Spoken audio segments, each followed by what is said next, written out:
Welcome to Unlocking Bach, audio program notes for upcoming concerts in Music Worcester's The Complete Bach. I'm Artistic Director Dr. Chris Shepard. Join me as we climb into the miraculous mind of Johann Sebastian Bach. Hello again, and welcome to this slightly special episode of Unlocking Bach. It's special because usually I prepare these little lectures like a pre-concert lecture before the concert, but in this case, for the concert of Christmas season solo cantatas presented by the Worcester Chamber Music Society, I'm going to give a live pre-concert lecture. So people going to the concert will hear that, but I know that in a busy holiday season, not everybody could make it to the concert. So I wanted to talk about these three cantatas, BWV 32, 132, and 151, so that you can just sit quietly at some point with recordings and experience these wonderful cantatas. So I've talked before about the difference between secular, that is worldly, cantatas and sacred, that is church cantatas, but I haven't really mentioned all that much about the difference between choral and solo cantatas. Now the difference is obvious. You are intelligent people, so I don't need to explain literally the difference. But I do want to say that of these 200 extant cantatas, about a quarter of them, about 50 of them, are for some combination of solo voices. Occasionally just one, but it's usually 2, 3, or even 4 soloists. And the question is, why would Bach do this? And there are a few reasons.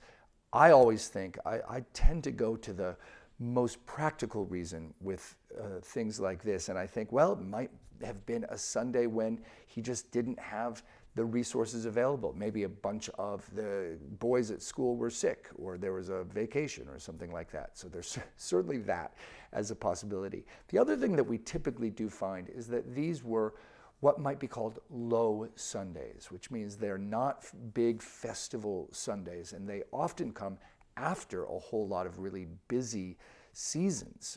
This is certainly true of the cantata that is for the third day of Christmas. So it might be that.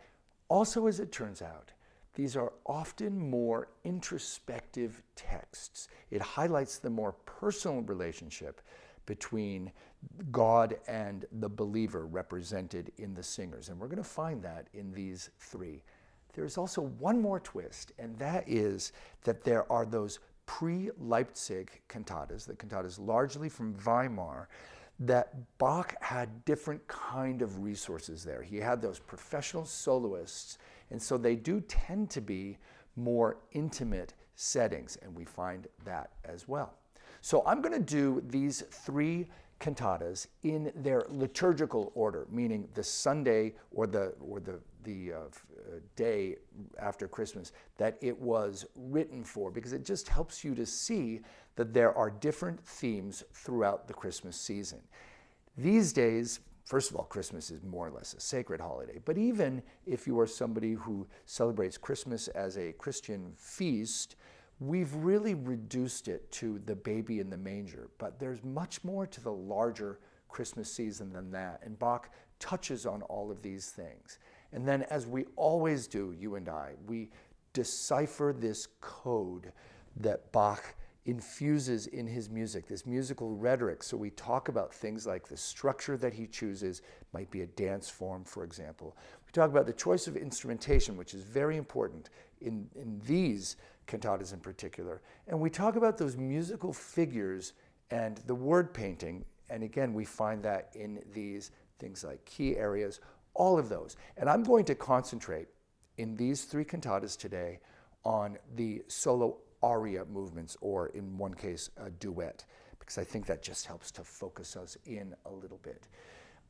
I would suggest that you go online and try to find a translation so that you can follow these. I'm going to talk about the text a lot, and it would be helpful if you could see a translation. Personally, I go to emmanuelmusic.org, where Pam Dalal's translations are phenomenal. You can even see one of the chat JSBs that I did with her. And that's what I always use because I think that they are the gold standard. So let's talk about this. Let's go right before Christmas to the fourth Sunday in Advent.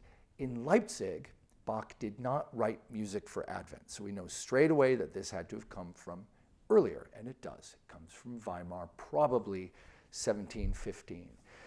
In general, the Advent message is that we need to prepare ourselves for the coming, and that's what the Advent means. The Advent, we still use in English the word Advent to mean the coming of something. Prepare ourselves for the coming of the baby in the manger. And in fact, for this Sunday, the text that Bach used as the departure point is that classic Advent theme where John the Baptist says that we must prepare the way for the coming of Christ. And in fact, the title, Bereitet die Wege, bereitet die Bahn, means literally prepare the path, prepare the way. So that's pretty, prepare the path, prepare the road, Bahn. Autobahn, we know this, right? It is the road that the cars drive on.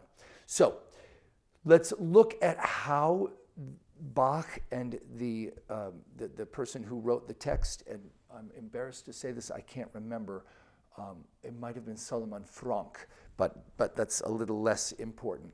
Let's see what they develop here as the theme. And there are three themes that go with this Advent idea of preparing the way. One is inner reflection, another is cleansing through baptism, which prepares, and then finally our own readiness to receive Christ.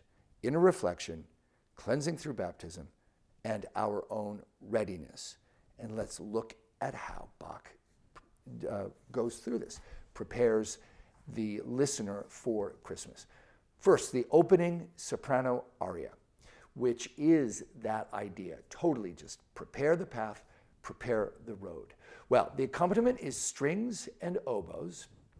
The oboe is more prominent, but still they share a lot of the same material.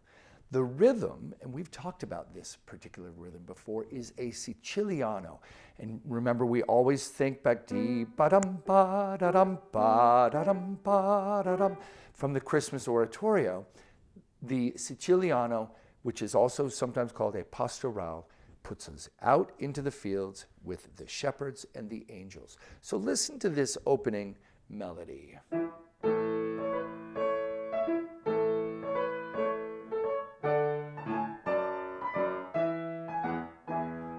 Isn't that's exactly Siciliano. It says, prepare the path like the shepherds prepared for the coming of Christ. So you get that oboe, strings join, and the strings are not particularly independent. So it's a very clear, because the way is clear, right? It is a very clear use of instrumentation. If we add continuo,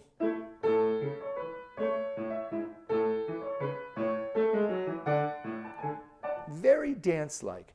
And then when the soprano comes in, she sings the melody that is very much like that opening melody from the oboe, but listen to what she does straight away.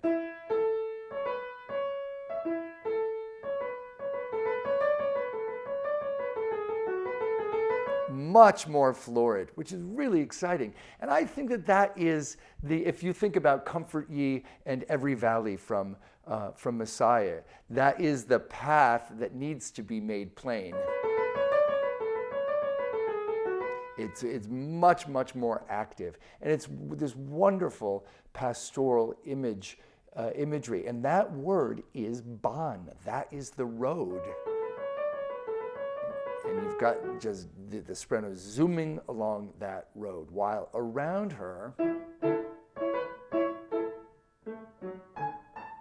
just a very clear little accompaniment. So that's one theme, the preparing the path for the infant Jesus. Then the bass aria, this goes a little further afield. His text, who are you? Ask your conscience, from which, without hypocrisy, whether you, O human, are false or true. And that's that idea, the inner reflection. Search your conscience to see, are you ready to receive this baby Jesus? Now, the instrumentation here is really fantastic because it is one of those arias for bass that only has continuo. And in fact, the cello part is more active than the rest of the continuo. There's a cello solo on top. This is what it sounds like. This text, remember that the question that the bass is asking is, who are you? Who are you? Wer bist du? Wer bist du? Ask yourself.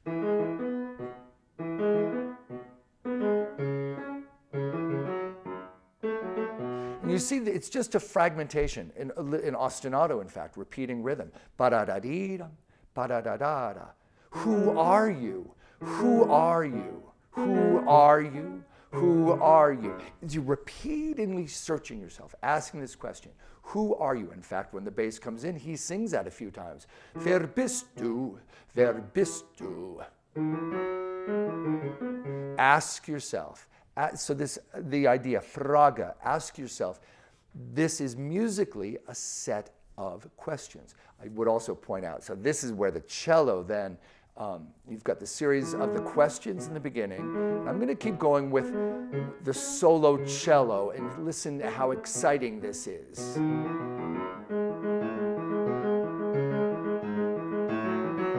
Isn't that great? Very soloistic. And I think personally, that's the mechanism. That is the inner searching. You're willing to go deep into your character to find out who it is that you are.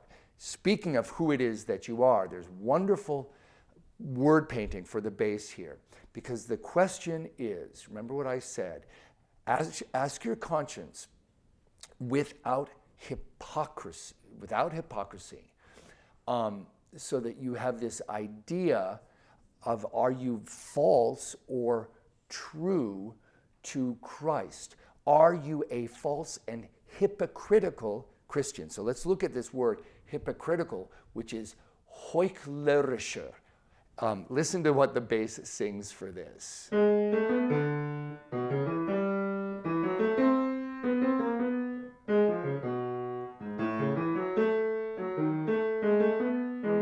Isn't that just amazing? And underneath all of that, you get the same questioning in the continuo.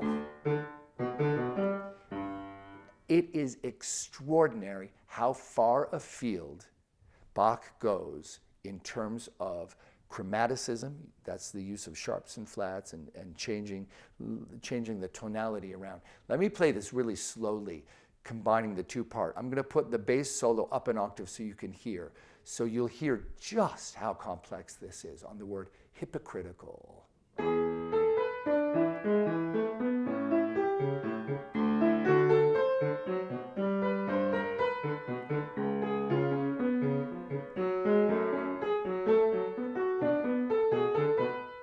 Isn't that wonderful? We do love when Bach does that kind of word painting.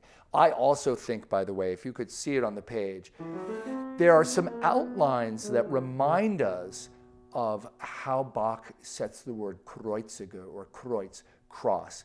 And I think that this is the idea that is hidden in here as the code, which is that the believer needs to put their hypocrisy on the cross as a sacrifice to be cleansed. Speaking of being cleansed, what else did I say about that John the Baptist theme?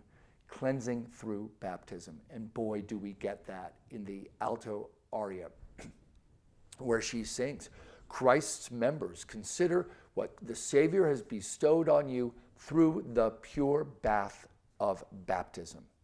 Now, I've done a number of cantatas that feature the idea of baptism because there are a number of Sundays, particularly in Epiphany, we're going to talk about that in a second, that are about baptism, and they are almost always like this.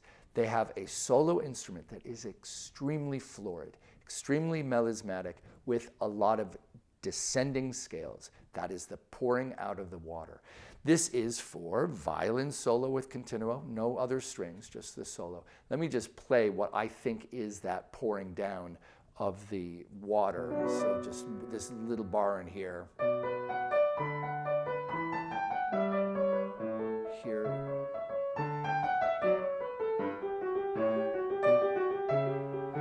hear all that figuration?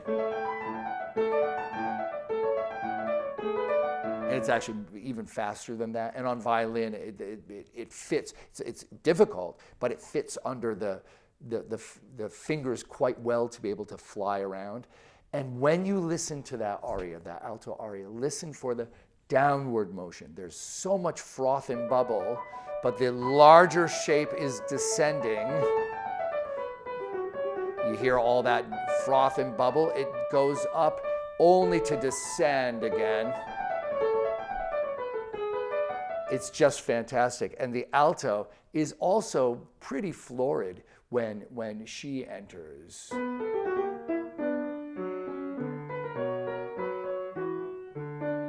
So it's just a fantastic, fantastic aria. So that is Advent 4, the fourth Sunday of Advent, which is right before Christmas. And then Christmas comes. And as I say, particularly in modern life, we understand the imagery of Christmas better than Advent. But this one might surprise you a little bit. Christmas 3, which is not the third week, the third Sunday of Christmas, but the third day after Christmas. The reading is that famous beginning of the Gospel of John. In the beginning was the Word, and the Word was made flesh and dwelt among us. And the theme that we take from that reading for this cantata, BWV 151, is twofold. One, how Christ brings us into heaven, how God being made flesh brings us into heaven, but also how his poverty enriches us. Because the idea is that God was made flesh. But you have to remember, being made flesh is a real come down for divinity. Quite literally, he comes down. But also, he loses all of his grandeur, takes on the poverty of our existence. So these are the ideas in the two arias that we're going to look at, one for soprano and one for alto. So what are the ways that we find Christmas in this opening soprano aria? And the text, Süßer Trost, mein Jesu kommt.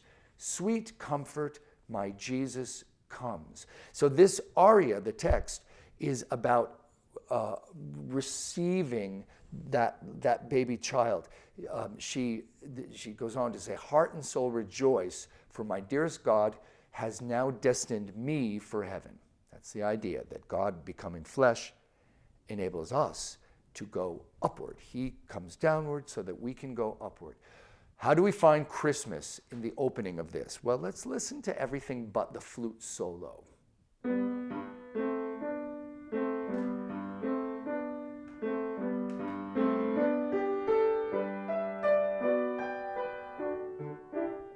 It's not a Siciliano. We don't have diam, badam, bum, but it is 12/8, and that is pastoral. That puts us out in the pasture. Dee-dum, bee-dum, bum. And we also get the rocking of the cradle. Bum, bum, beam, bum, dee-dum, bee-dum, bee-dum. And we find this in a number of Christmas movements, including in the Christmas oratorio, that it's the rocking of the cradle. But what is incredibly beautiful here, the idea of the trost, the comfort, is in the flute solo. So let's listen to that with the continuo rocking.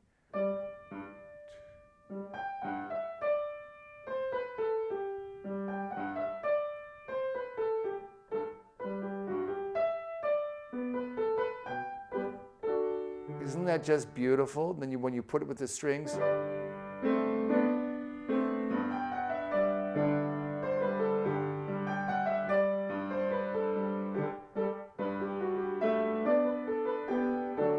I'm not playing the rhythm entirely correctly. I'm wanting to just give you, again, that sense of the pastoral in that. So the flute comforts. Remember that the flute is a rustic instrument, represents the simplicity of the child in the manger. And then when the soprano enters, 1, 2, 3, and 1, that same idea, continuing that pastoral feel. But then later, do you remember that I used the word rejoice? In the B section, heart and soul rejoice. And you get triplets running through here. And that so often happens that when we get the idea of rejoicing, everything becomes faster. We also, for that middle section, move from what had been 12/8 into 4/4. So a very different feel for that changing of the text. And then the other aria that I wanted to look at in BWV 151 is the alto aria. And here is that idea of God's poverty, God becoming lowly as a human, is richness for us. And the text here, in Jesus' humbleness, I can find comfort. In his poverty, riches. So that same idea of comfort and riches. Here, he uses the oboe d'amore, and the word d'amore meaning love, often does represent God's love for his people. And the oboe d'amore plays with the strings, and the strings, the upper strings, play in unison. That's not all that typical. We do find it in Bach, but it's more often that they play in chords. And I think that that represents both the simplicity, but also it's almost a pun of the poverty of the musical idea in its simplicity, that a whole bunch of chords would be much richer than the poverty of unison. So listening to this,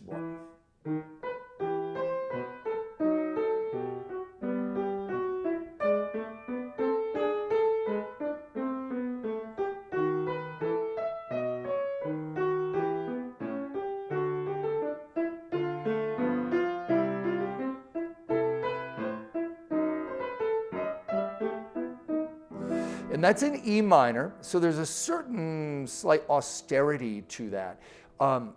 Austerity, which goes along with poverty. The other thing is in Bach's music and in Baroque music writ large, E minor is often associated with God's humanity, so that would make sense for this. And then the alto solo line is very straightforward, really essentially related to that opening music. The character of that opening, by the way, bump be da bump be da be da. It's unadorned, but it does have a slightly special articulation to it. Short, long, and overall, if you think about it, that is a descending figure. Those short notes going down. That could symbolize the King of Kings descending to take on human poverty. So this idea is infused in here, is that mankind receives God who comes down in the form of a human. So Advent is preparation. The third Sunday of Christmas is part of that Christmas story. It is the baby in the manger. And then for the third cantata, which is BWV 32, we move to the Sunday after Epiphany. Epiphany is the 12th day of Christmas. This is the 12 days after Christmas. That is how we get the song, the 12 days of Christmas. For centuries, people really did celebrate the whole Christmas season. I think the only final vestige of that now is that people often take their Christmas decorations down. But Epiphany was a really important season because Epiphany has the meaning of light coming into the world. And if you think about the three wise men, and on Epiphany, the wise men arrive at the manger. And they don't figure in the story here, but they are important for the season of Epiphany because, of course, they followed the star. And that whole idea of light goes through Epiphany. But there is also, and this is what Bach chose with his librettist to focus on for BWV 32, there is a reading for the first Sunday of Epiphany that is about the boy Jesus in his early teens being in the temple, and his parents freak out because they can't find him, which makes sense. If you lost your child, you would freak out as well. When they do find him, he is preaching to everybody who's in the temple, which is really quite a miraculous thing. And it's the beginning of Jesus' ministry, although it more prefigures it than anything else. And the idea here is that in the same way that Mary goes looking for her Jesus, her son, the believer also needs to go searching. So this combines the anxiety of searching for someone lost with the peace of God's presence. And for that we have this text, "How lovely is thy dwelling place." Because in the same way that you have the believer seeking and searching, you have God saying, "But I'm here." Just as when Mary and Joseph find Jesus, he says, "I've been here all along." This cantata is in a very specific format, and there are a number of these amongst the solo cantatas, and it is called a dialogue cantata. And the dialogue is between the seeker, a soprano, and what is known as the vox Christi, the voice of Christ, which is almost always represented by a bass. And so there's only the two in this. There's a soprano and a bass. And the oboe is with the soprano. The oboe represents the seeker. The strings and the violin solo represents the voice of Christ. Now, quite interestingly, in this opening movement, which is really beautiful, beautiful oboe, almost concerto, really, you get the strings playing very short. It's not pizzicato, it's not plucked, but it's spiccato, which means very, very short. And they play this pattern.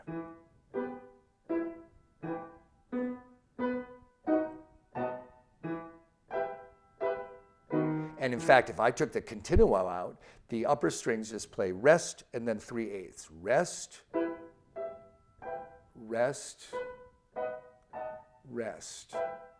All the way through this ostinato, this repeating pattern, and the continuo does the opposite. 1 and 2. And when we get ostinati like this, it does often represent movement of some kind, whether it is walking. Here it is walking, it's looking around. It's unsettled. And they're just chord outlines.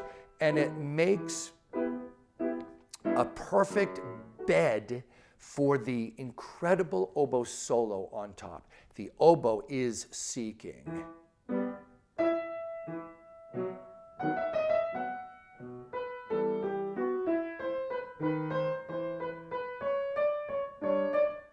And it's just moving, and you can hear it seeking. It goes up by half steps. Later, it's even more florid.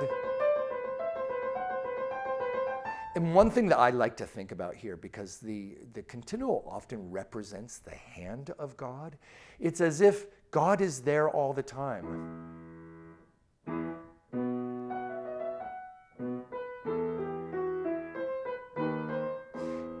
It's, if I could be a little trite, it's like that Footprints poem that everybody loves so much, where when somebody goes to heaven, they see footprints in the sand, and then there are places where they can't see any, and God says, "But that's where I was carrying you." It's the same idea, that it's as if God is saying, "Why are you seeking? I'm here the whole time," in the continuo. But the oboe goes running around, and the soprano goes running around as well.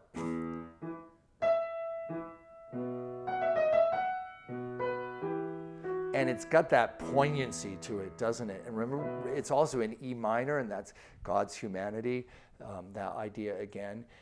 So that beautiful, beautiful, it's almost a breathlessness, because when you're running around, if you've lost something or someone, there's this breathlessness to it. There is, we talk about rejoicing, there is a wonderful little moment in here where we get this sense of being gladdened, this erfreut, that that the seeking believer says, where can I find you? Shall I lose you so soon and no longer sense you near me? Ah, my treasure, bring me joy. And so not surprisingly, joy is set very differently.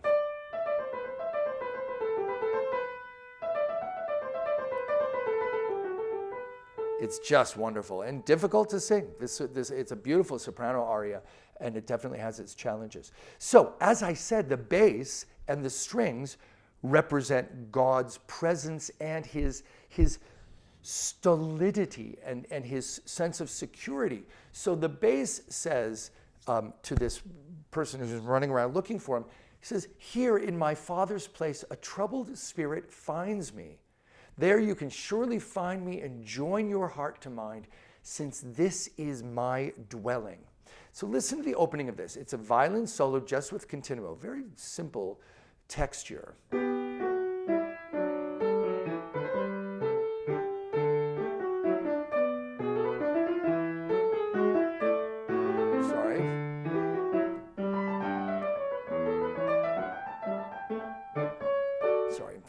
Notes from time to time, but you get the idea. I bet that you, since you've been listening to these podcasts, knew immediately what kind of dance form that is. I think it's a minuet. And remember what minuets mean: harmony, balance, the divine order of creation. God, right? A rational God. And he's saying, here I am, just come join me here.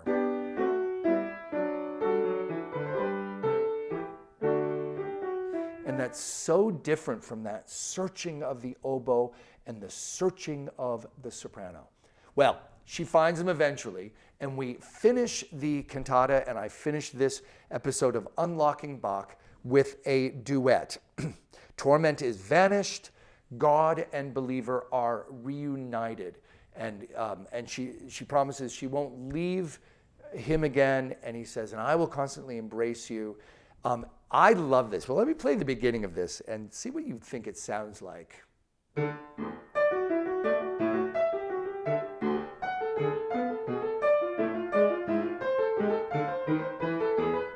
then when they come in together, she starts.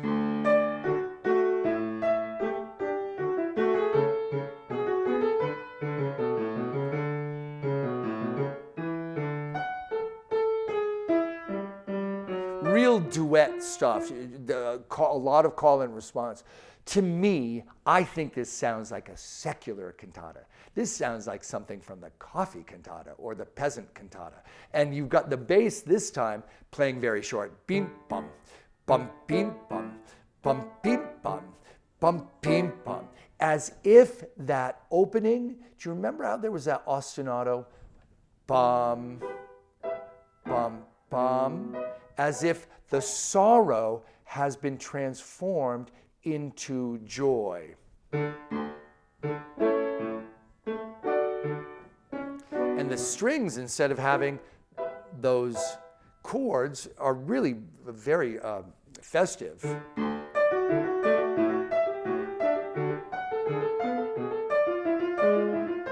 Isn't that wonderful? I just think it's really terrific. And there's one more little cool thing, which is that the oboe does play along with the violin sometimes, but listen to the oboe part.